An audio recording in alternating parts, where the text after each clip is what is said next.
캐나다 북서부에 위치한 인디언 보호구역을 아시나요? 미 대륙을 차지하기 위한 백인들에 의해 강제 이주된 원주민들이 정부 보조금만 의지한 채 무기력함에 빠져 희망 없이 살아가고 있는 곳입니다. 이런 원주민들을 안타깝게 바라보며 자립시키기 위해서 믿음으로 기업을 세운 사업가가 있습니다. 바로 김진수 장로인데요. 캐나다 원주민 긱산족 인디언들과 함께 송이버섯과 차가버섯, 고사리를 파는 농업회사를 운영하며 살고 있습니다. 그의 과거는 성공한 기업인이었습니다. 젊은 시절 미국으로 건너가 소프트웨어 1인 기업을 시작한 후 500명의 직원이 다니는 회사로 키운 사업가였는데요. 삶이 달라진 것은 7년 전 북미 원주민 단기 선교를 떠나면서였습니다. 어려움을 호소하는 원주민 주장을 그냥 지나칠 수 없었고 인생 후반에 얻은 사명임을 깨달으며 농업회사를 설립해 진두지휘하게 됐습니다. 앞으로 원주민들이 주인의식을 가지고 직접 회사를 운영하도록 준비해가고 있는데요. 원주민 삶의 현장에 찾아가 친구로 이웃으로 살아가는 김진수 장로. 비즈니스를 통해 노동의 가치를 일깨워주며 믿음과 희망을 찾도록 오늘도 열심히 뛰고 있습니다.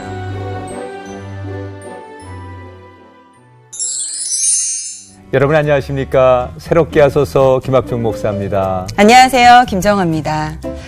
흔히들 그 사람의 진면목을 알기 위해서는 친구나 가까운 이웃을 만나보라고 이야기하곤 합니다. 왜냐하면 비슷한 생활관이나 가치관을 가진 사람들끼리 친해지기 때문인데요. 오늘 영상에서 먼저 만나보신 주인공분은요.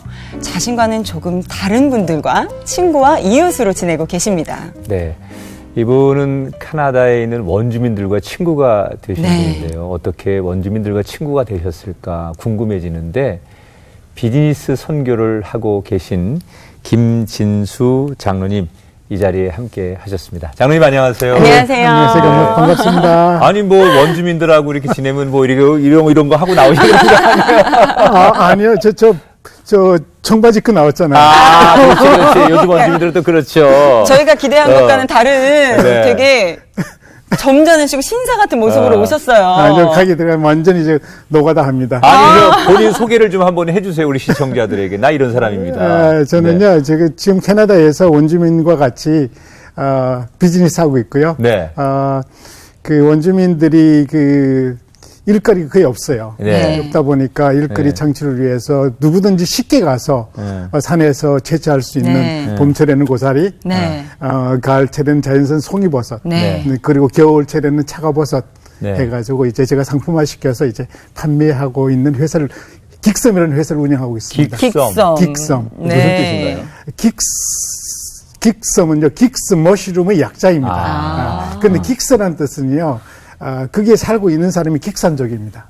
긱산족. 그래서 처음부터 이 회사를 그들의 회사를 만들어주기 위해서 저는 들어갔어요. 네. 그래서 이름 자체도 긱스하게 되면 우리 거 그런 느낌을 받기 위해서 그 사람들 입장에서는. 친근하겠어요. 그게 되게 중요하다고 생각을 했거든요. 네. 그렇군요. 네. 우리 장로님께서는 원주민 마을에 들어가셔서 비즈니스 선교를 하고 계세요. 근데 어떻게 보면 저희가 봤을 땐 선교사님의 삶을 살고 계신데 그런 호칭을 붙이지 말아달라라고 이야기하셨다고 해요. 이유가 있으십니까? 많은 사람들이요, 이제 선교사가 되려면 신학을 해야 되고, 선교사가 되어야 되고, 파송을 받아야 된다고 생각하는데요. 제가 봤을 때는, 저 같은 병신도가 할 영역이 분명히 있다고 봅니다. 선교지에서.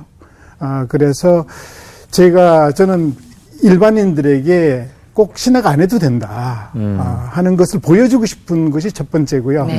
두 번째는 비즈니스가 그렇게 쉽지가 않습니다, 여러분. 그렇죠. 여기도 어렵고 선교지에서는 더더욱 어려워요. 그렇죠. 대부분의 선교사들이 하는 비즈니스가 솔직히 망합니다.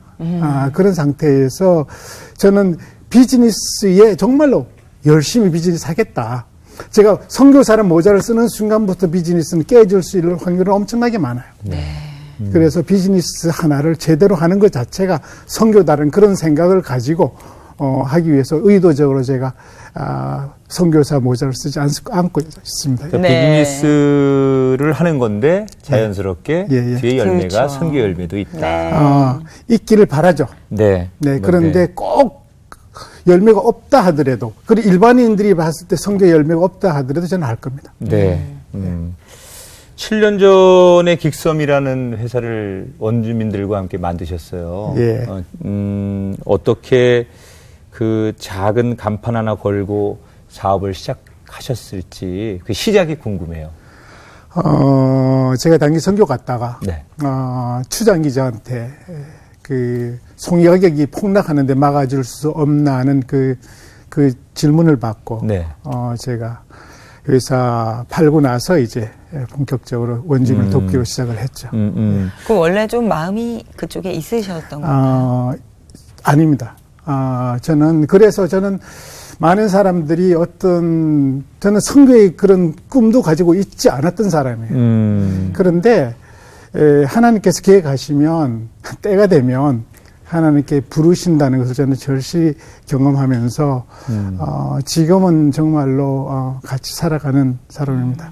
그러니까 이제 단기 선교를 뉴저지에 있는 교회에서 가신 거잖아요. 갔다가 뭐 자연스럽게 얘기하다 보니까 너 뭐 하는 사람이냐? 나 비즈니스 하는 사람이다. 그랬더니 추장님이 야, 우리 송이버섯 이거 팔아야 되는데 너무 어렵다. 그렇지. 가격이 폭락하는데 막아줄 수 없느냐. 그게 왜 그렇게 폭락을 하게 되는 거죠? 물건이 좀 대도시 많이 떨어져 있고요. 네. 떨어져 있다 보니까 물건이 많이 나오게 되면 그 유통 과정에서 폭락을 할 수밖에 없어요. 장사꾼들은 가능한 싸게 싸려고 하기 때문에 그들에게는 선택권이 없죠. 근데 그 송이버섯이 굉장히 그 상품으로서는 가치가 높다고 들었습니다. 이게 깊은 이제 원주민들 산 속에 있기 때문에 자연식품이라 그런가요? 그렇죠. 네. 아니 원주민 마을에 사실은 쉽게 가볼 수 있는 건 아니잖아요. 그렇죠. 그때도 단기 선교 때문에 가셨던 그렇죠. 거였는데 그렇죠. 비즈니스를 하고 계신 지금에 계신 그 곳은 환경이 어떻고 어떠한 곳인지 설명 좀 부탁드릴게요. 그러니까 쉽게 말하면 밴쿠버에서 북쪽으로 운전해 가기는 15시간 걸려요. 네. 한참 떨어져 있고, 알래스카가 한참 내려오는데, 거기와 인접되어 있는 캐나다 동네라고 하면, 쉽게 표현할 수 있을 것 같아요. 거기에 이렇게 인디언 원주민들이 이렇게 사는 지역이 있는 건가요? 인디언 원주민들은 이제 캐나다 전역에 살고 있어요. 네. 많게는 제법 많이 있지만, 저희 동네는 제가 사는 데를 중심으로 운전해서 한 20분 반경에 한 2,000명의 원주민이 살고 있어요. 네. 소위 보호구역이라고 하나요? 보호구역이라고 그러죠. 원래 거기 살던 원주민들인데 일종의 이제 백인들에게 밀려나서 캐나다는 조금은 달라요. 밀려났다기보다는 나오지 말아라. 거기 우리가 다른 땅을 마음대로 써야 되니까 여기 살면 내가 돈 줄게 하는 그런 정책이라 옛날부터 살던 동네에서 계속 살고 있는 거죠. 밖으로 나오지는 못하도록 하는 그런 정책. 미국하고는 좀 다르네요. 미국은 만약 강제로 이동시키고 그랬잖아요. 그것하고는 조금 다릅니다. 그러면 지금 그분들의 삶은 어떻습니까? 대부분이 이제 정부에서 나온 보조금으로 살아가고 있죠. 그러니까 알코올 중독, 자살률, 이런 것이 너무 문제가 많아요. 굉장히 사실 좀 우리가 흔히 생각하는 여러 가지 구조적 문제들을 안고 계시잖아요. 특히 자존감의 문제는 엄청나게 자존감이 없고요. 근데 이제 우리 장로님께서 제가 듣기로는 그 원주민들을 딱 만났을 때 추장님의 그런 프로포즈도 있었지만 그분들을 보면서 왠지 모르게 내 마음속에 우리 가족들의 모습, 내 형제들의 모습 이런 게 떠올려져서 쉽게 지울 수가 없었다. 이런 얘기를 사전 인터뷰 때 하셨다고 들었습니다. 어떤 얘기입니까? 그 얘기? 원주민들이 가장 큰 문제 3가지를 꼽으라면요. 첫 번째는 알코올 중독이에요. 4명 중에 1명은 알코올 중독이에요. 한 가정에 1명이 알코올 중독이 있다고 보면 이해가 될 거예요. 그리고 두 번째는 높은 자살률이에요. 살아갈 이유를 못 찾다 보니까 평균치 6배예요. 캐나다 평균치 6배가 되고 특히 청소년들이 많이 자살해요. 청소년이 집단으로 자살할 경우도 있어요. 그리고 그다음 문제가 이제 저학력 문제. 비전이 안 보이니까 나라에서 공부를 시켜준다고 하더라도 고등학교 중퇴율이 50%가 넘어요. 그렇군요. 그 3가지가 가장 큰 문제인데 그게 제 가족의 문제예요. 우리 큰형님 알코올 중독으로 돌아가셨어요. 40대. 그럼 장로님은 이제 원래 고향은 한국의 그 삼척에서 전 강원도 태어났거든요. 삼척에서 예, 예. 몇 살까지 계셨던 거기서 학교를 그러니까 공업 고등전문학교고 대학교 2학년까지를 거기서 나온 거죠. 그리고 그랬군요. 이나들 편입했고 그다음에 여기서 직장 다니다가 미국으로 갔으니까. 그러면 30살에 지금 그 갔으니까. 큰 형님의 얘기는 한국에 있을 때 예, 그럼요. 그리고 네. 둘째 형도 제가 초등학교 때 자살했다고 연락을 받았어요. 그리고 저희 누님은 초등학교도 못 나왔어요. 그 세 가지 문제가 매치가 되는 거예요. 그걸 딱 느끼는 순간 내가 하나님께서 계획을 하셨구나 하는 그것을 내가 느끼기 시작을 했죠. 이게 그냥 우연히 생긴 것이 아니고 하나님께 처음부터 나를 이곳에 보내려고 준비하셨구나 하는 것을 제가 느끼기 시작하니까 그냥 가슴이 그러니까 그들의 그 모습이 눈으로 보이는 게 아니라 가슴으로 보이시고 그들의 이야기가 귀로 들리는 게 아니라 마음으로 들리시니까 외면할 수가 없으셨겠네요. 네. 어릴 적에 어떻게 보면 가난하고 그런 힘든 환경 속에서 이제 성장을 하셨는데 그 안에서 그러면 형님들도 이렇게 어려운 것들을 보면서 우리 장로님도 그러한 마음에 희망이라든지 꿈이라든지 그런 게 많이 상실되진 않았을까 하는 생각이 좀 드는데요. 어느 정도는 상실이 되어 있었겠죠, 당연히. 환경상 대학을 못 간다고 아버지께서 말씀하셨으니까. 그래서 삼척공업 고등전문학교라고 중학교 나와서 바로 들어가는 5년제 전문학교가 있었어요. 그 길을 갔었고. 갈 수밖에 없었죠, 사실. 그런 상황에서 그랬는데 지나가 보니까요. 저 깊은 마음 속에 태어난 그 창업가의 그런 기질은 있었었어요. 뭔가를 해보고 싶어 하는 그런 것은 숨어 있었죠, 사실은. 예. 그런데 그것이 어떻게 디벨롭이 되는가 하면 내가 교회를 다니고부터 그 숨어 있던 것이 나오기 시작을 했던 것 같아요. 제가 교회에 나가기 시작한 게 고등학교 2학년, 전문학교 2학년 때였으니까 2학년 때 나가기 시작했는데 그때 제가 느낀 거는 내가 하나님을 아버지라고 부르면서 내 스스로 한계를 정하는 것에 대해서 이거는 모순이다. 하나님을 아버지라고 부르지 말든가. 하나님 아버지라고 부르면서 나는 이걸 못해 하는 것 자체가 모순이라고 생각이 들었어요. 그래서 최소한 해봐야지. 그런 생각을 하게 되다 보니까 이제 아버지께서는 너는 대학을 못 간다. 그래서 공전을 가야 된다 했는데 제가 공전 4학년 때 그러니까 대학교 1학년 때부터 제가 편입을 해야 되겠다. 공부를 해야 되겠다는 생각을 하게 됐고 그래서 준비해가지고 대학교 3학년으로 이제 편입을 한 거죠. 이나대로. 아니 그 정말 하나님을 아버지라고 부르면서 내 삶에 어쩌면 좀 한계를 뛰어넘는 계기가 되셨다고 했는데 어떻게 해서 그 고등학교 2학년 때 교회를 처음 나가시게 됐습니까? 어찌 보면 선교와 관련되는데요. 지금 왜 선교가 안 될까에 관한 것과 관련이 되는데 저는 친구들이 너무 좋았어요. 저는 교회에 대해서는 몰랐어요. 교회에 다니는 친구들이 너무 모범이었고 저런 친구들을 친구로 사귀고 싶다. 같이 나도 저런 친구가 되고 싶어. 그런 마음이 간절했거든요. 네. 그래서 정말 친구 따라서 이제 교회를 나가게 된 정말 거죠. 내가 저 친구랑 가까이 지내고 싶다라고 생각하는 친구들이 다 또 교회를 다니고 있었고. 예. 모범적, 학교에서 모범적이었고, 공부도 잘했고, 리더십도 있었고, 그러니까 나도 그룹에 들어가고 싶은 그런 마음이 간절했었죠. 근데 걔들이 딱 가는 데가 교회야. 우리 장로님도 교회에 가셔서 어떻게 보면 정말 삶의 희망을 얻게 되고 비전을 그렇죠. 찾게 되셨잖아요. 그러면서 이제 일어나기 시작한 거죠. 네. 서서히. 그렇게 해서 공부를 다시 시작하시고, 근데 공부를 하시면서도 일을 계속 하고 계셨다고 들었어요. 그거는 제가 이제 그리고 나서 이제 대학을 편입을 하니까, 이제 뭐 전문학교에서는 학비가 거의 없어요. 그런 대학 인하대 편입하고 나니까 이제 학비가 필요하잖아요. 네. 그래서 제가 한국전력에 들어갔습니다. 한국전력에 들어가서 낮에는 일하고 저녁에는 이제 학교를 다니는 야간을 해서 제가 나왔죠. 졸업하신 후에도 계속 그 기업에서 일하고 계속 계셨고. 거의 9년 동안 제가 한국전력에 있었습니다. 어찌 보면 이제 뭐 학업을 위해서 일도 하신 거지만 좋은 직장도 얻으셨고 그럼요. 나름대로 안정된 삶을 한국에서 살아가실 수 있었을 텐데 어떤 계기로 이제 미국으로 예. 향하시게 되셨어요. 예. 어떤 계기 때문에 미국으로 발걸음을 옮기게 되신 예, 겁니까? 제가 원래는 전기 공학을 했습니다. 네. 그래서 한국전력에 들어갔고, 그러다가 한국전력에서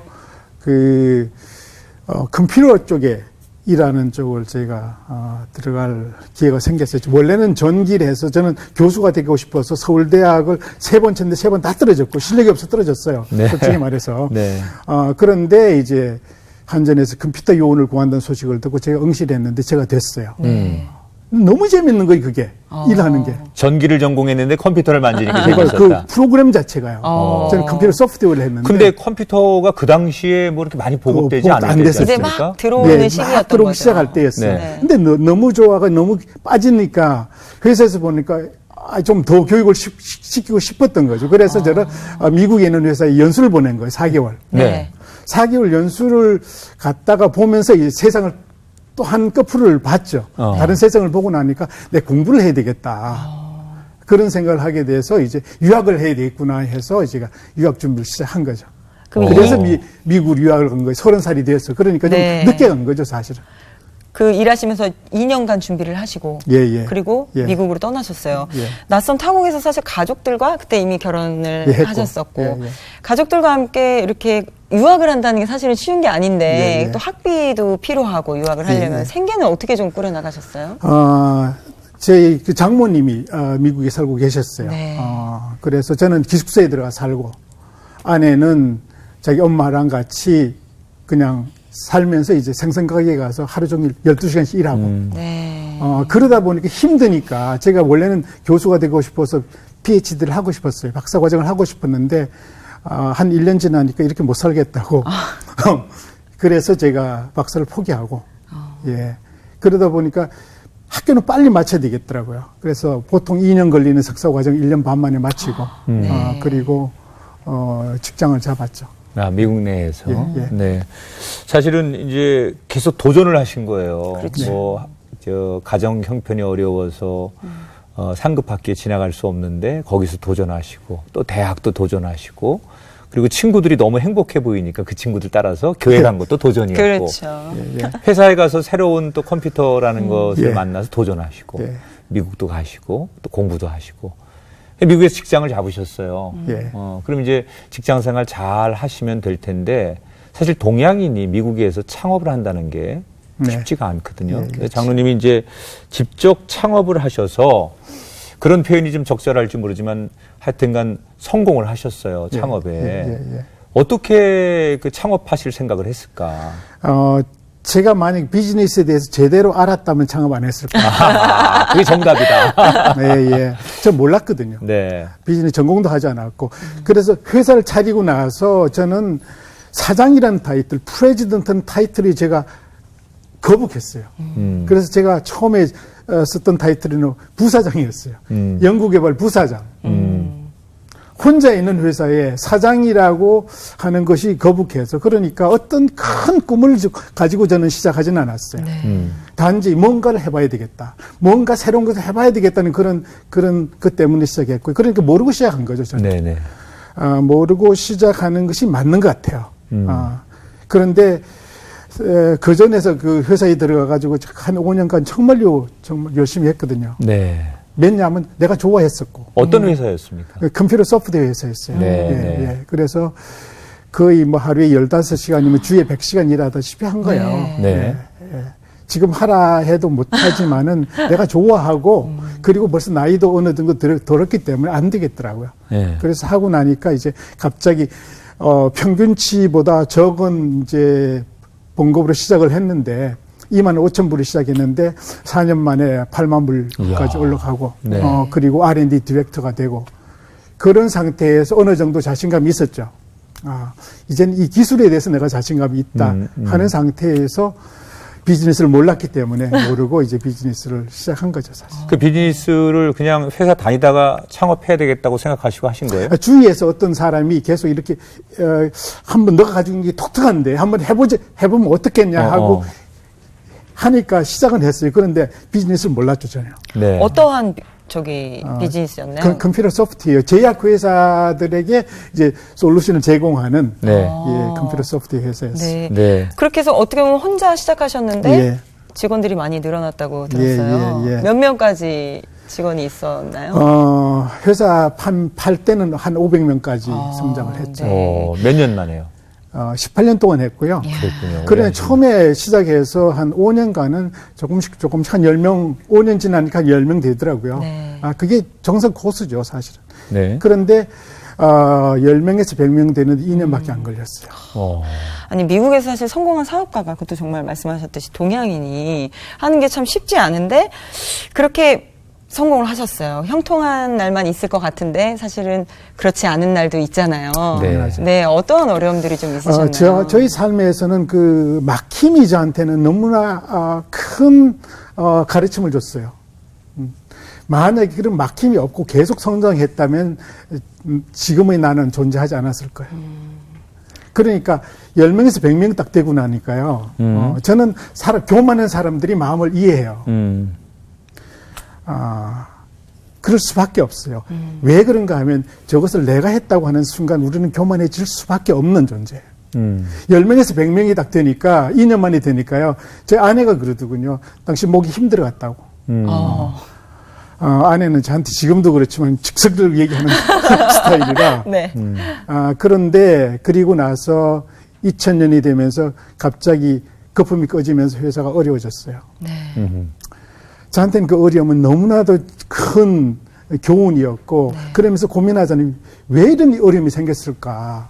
그러다가 내가 신명기를 읽다가 그 안에 나 이야기가 있는 거예요. 네. 내가 먹어서 배부르고 아름다운 집을 짓고 거주하게 되면 그 스토리가 쫙 나오는데 그게 바로 나의 이야기인 거예요. 내가 집을 짓고 있었고 내가 다 했다고 하는 그 순간 내가 한 것이 아니라 내가 했고 내가 계속 그것을 그렇게 생각하면 내가 멸절시키겠다는 그 말씀이 저한테 떨어지는데 눈물이 확 쏟아지는 거예요.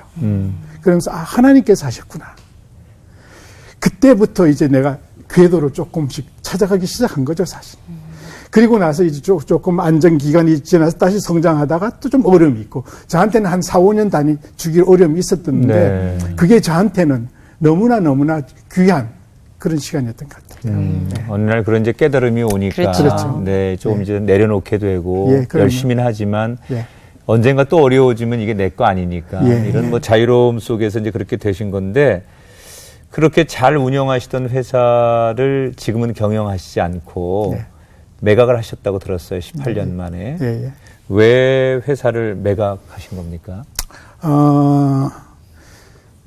결국은 저희 부족이에요. 네. 저는 하나님은 저희 부족함을 사용하시더라고요. 항상 저희 실수를 사용하시는 걸 보면 이게 은혜라고 생각되는데요. 그때가 이제 회사가 계속 크다가 제가 계속 컸으니까 최악의 경우를 준비를 안 했었죠. 항상 계속 잘 나갔으니까 그런 상태. 2008년에 세계 경제가 다 무너졌거든요. 네. 그 중에서 제약업계가 엄청나게 타격이 심했어요. 그러다 보니까 같은 일 시키고 한 30% 돈을 적게 주니까 회사는 타격이 올 수밖에 없잖아요. 그러다 보니까 적자로 돌아서고 그런 힘들어지는 거예요. 그전에는 제가 판매한 금액이 2배를 준다고 해도 안 팔았는데 그래서 그 다음에 2009년에 노력을 해서 브레이크 이븐 했는데 2010년이 되니까 힘드니까 팔고 싶다는 생각이 그때 드는 거예요. 네. 그래서 큰 회사에 접근해서 전에 이제 관심이 있던 회사 접근해서 살 의사가 있느냐 그러면 나 팔겠다 했더니까 의사가 있다고 해가지고 팔았죠. 그런데 만약에 그 회사를 팔지 않았다면 어떤 일이 일어났을까? 돈은 더 벌 수도 있고 덜 벌 수도 있어요. 그런데 원주민이라는 일은 시작 못했을 거야. 그러니까 하나님께서 이 원주민 일 시키려고. 그런데 저희가 이제 듣기로는 우리 장로님께서 그 당시 2010년도 회사를 대기업에 매각하시면서 그 매각하면서 지분을 많은 사람들에게 나눠줘서 정말 말 그대로 그 백만장자가 수십 명, 수백 명이 생기도록 그렇게 만들어주고. 수백 명은 아니고요. 네, 수십 명. 네. 굉장히 이제 많은 분들이 정말 부자가 되도록 그걸 다 나누어 주셨다. 그리고 또 우리 장로님에게 주어진 몫을 가지고 자선단체를 설립하셔서 이제 선교를 하고 계신데 어떻게 그런 일들을 하셨는지 좀 설명을 해 주시죠. 제가 결국 제가 한번 객관적으로 냉정하게 제가 가지고 있는 자산의 몇 프로가 내가 나의 노력으로 했을까를 계산해 봤어요. 네. 해보니까 한 3분의 1밖에 안 되더군요. 3분의 2는 내 노력으로 된 것이 아니라 다른 사람의 노력으로 됐다는 것을 깨닫게 되었어요. 그리고 제가 회사를 운영하면서 회사 지분의 한 40%를 중요한 사람들에게 나누어 주었죠, 사실. 그것 때문에 이제 회사를 팔았을 때 그들도 이제 뭐 밀리언어가 됐지만은, 근데 가만히 보니까 그들이 나를 더 밀리언어로 만들어 준 것이죠, 따지고 보면. 그들이 그렇게 안 했으면 결국은 내가 그렇게 부자가 될 수가 없죠, 사실. 그리고 나서 제가 느낀 게, 이거 돈 죽을 때까지 다 못 쓰겠구나. 나도 지금도 되게 짠돌인데요, 지켜보면. 못 쓰겠구나 하는 생각이 드니까, 이걸, 자선단체를 설립해서, 계속 도와야 되겠다 해가지고, 그때 회사를 팔고 나서 제법 큰 돈을 자선단체에다 바로 기부를 하고, 네. 그걸 가지고 지금 이제, 선교와 교육을 돕고 있습니다. 아니, 정말 하나님이 주신 사명이라고 믿고 확신을 하시면서 그 안에서 또 원주민들과 비즈니스를 하고 계신데, 원주민 비즈니스에 있어서 가장 좀 중요하게 생각하는 부분이 있다면 어떤 게 있을까요? 제가 가장 중요하게 생각하는 거는 전에도 그랬고요. 전에 있던 그 이미지 솔루션, ISI라는 회사도 그랬고, 지금도 그래요. 가장 중요한 밸류 중에 하나가 정직입니다. 인테그리티. 네. 비즈니스맨이 제일 보여줄 수 있는 것이 정직이 아닐까. 그래서 정직에 대해서 저는 끝없이 고민하고 하는데, 특히 원주민에게는 내가 그것을 통해서 그들이 문을 열어야 되겠다. 그렇죠. 생각을 해요. 그런데 정직이라는 게 쉽게 이렇게 보여질 수가 없어, 이게. 그렇죠. 보이는 게 아니니까. 쉽게 보여지지 않으니까. 그러니까 의도적인 노력 없이는 쉽지 않다고 보고요. 그러려면 그 메저링 할 수, 측정할 수 있는 그게 있어야 돼요. 네. 그래서 제가 정의한 정직은 안 해도 되는 것을 하는 거다.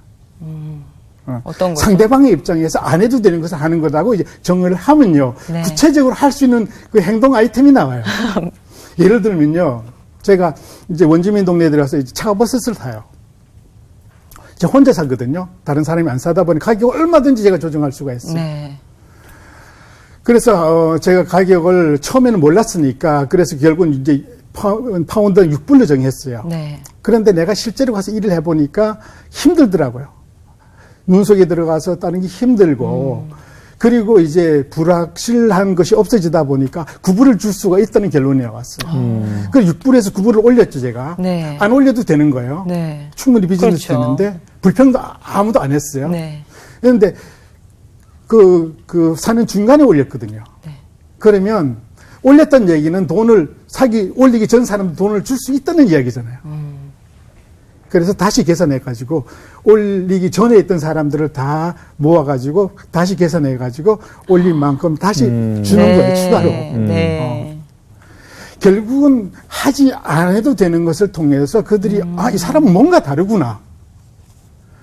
이제 그런 것을 그들에게 전달하기 전에는 장사꾼이잖아요. 똑같은 장사꾼이고. 그런 노력들을 예. 의도적으로 하고 있죠. 하셨는데 예. 이제 사업이잖아요. 비즈니스인데 그렇죠. 그렇게 해서 그 손익분기점이 맞으셨을까? 예. 얼마 만에 수익을 내셨을까?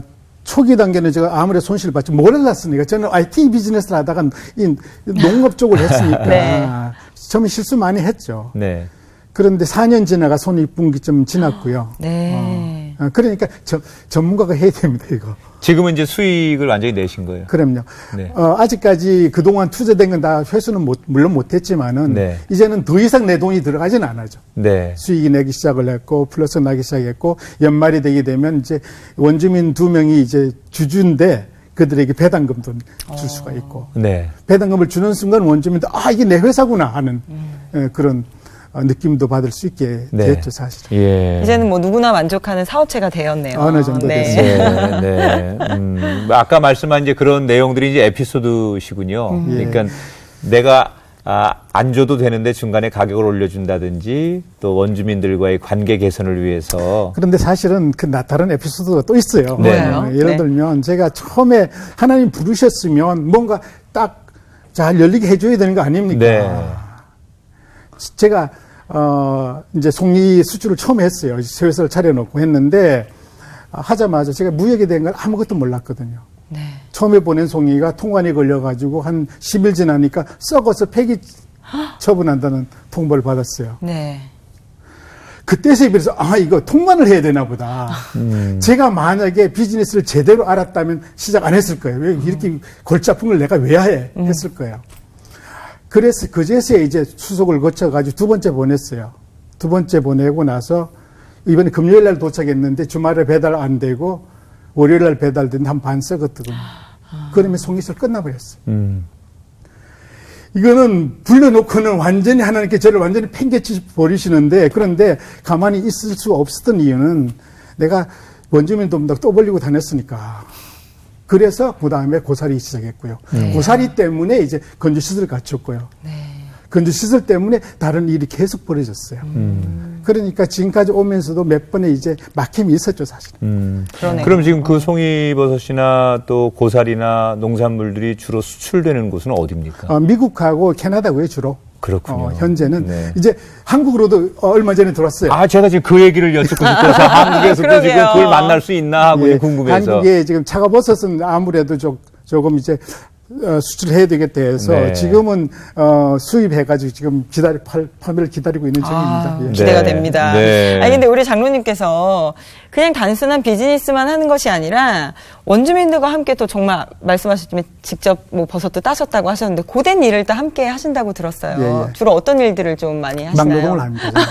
왜냐하면 제가 그러니까 선교의 가장 기본은요, 그 성육신의 삶 같아요. 내가 그들이 되어 보기 전에는, 그들이 고통을 느끼기 전에는 되지 않거든요. 네. 제가 실제로 고사를 꺾어보고 하면 이게 어렵구나. 그러면 내가 더 주고 싶은 마음이 생겨요. 돈을 덜 주고 싶은 마음이 생기는 게 아니라 더 주고 싶은 마음이 생기는데, 물론 비즈니스는 돼야 되죠. 이제 그런 마음이 생기기 때문에 모든 일을 하는데 저는 이게 너무 재밌어요. 재미있는 정도가 좀 지나친데요. 네. 전에는 컴퓨터 소프트웨어만 재미있는 줄 알았어요. 그런데 이 막노동이거든요, 이게. 네. 그런데 어느 정도인가 하면 아침이 빨리 오기를 원하는데 왜냐하면 일하고 싶어서. 오.